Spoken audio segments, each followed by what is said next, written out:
બનાસકાંઠા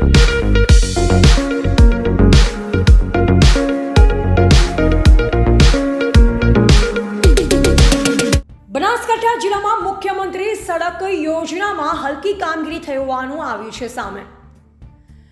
ખાય કે ના ખેલ આયા સામે કોન્ટ્રાક્ટરો આવા હલકી ગુણવત્તાનું કામ કરી પોતાનું ઘર ભરી રહ્યા છે અને સરકારની તિજોરીને ચૂનો લગાવી રહ્યા છે। આવા કોન્ટ્રાક્ટર ઉપર અધિકારીઓએ લગામ લગાવવાની જરૂર છે। આવા કોન્ટ્રાક્ટર સામે તાત્કાલિક તપાસ કરી અને કાર્યવાહી કરવાની જરૂર છે।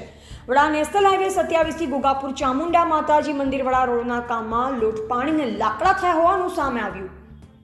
મુખ્યમંત્રી સડક યોજનામાં બનેલ રોડ 2 મહિના પડી ગયા ખાડા, કોણ છે જવાબદાર? સરકારની કામગીરીમાં દેખાઈ રહ્યો છે ભ્રષ્ટાચારનો ભોરી। શા માટે કરી હશે હલકીની કામગીરી? એવા જયંતિભાઈ ઠક્કર, સિયોરી કાંકરેજ। મારું નામ છે। આ રોડ બનાવ્યો ને રોડ તો તૂટી ગયો છે। રોડ અમારી જમીન કપાય તો અમે ના નહીં પણ આ રોડ શ્રીક બનાવ્યો છે।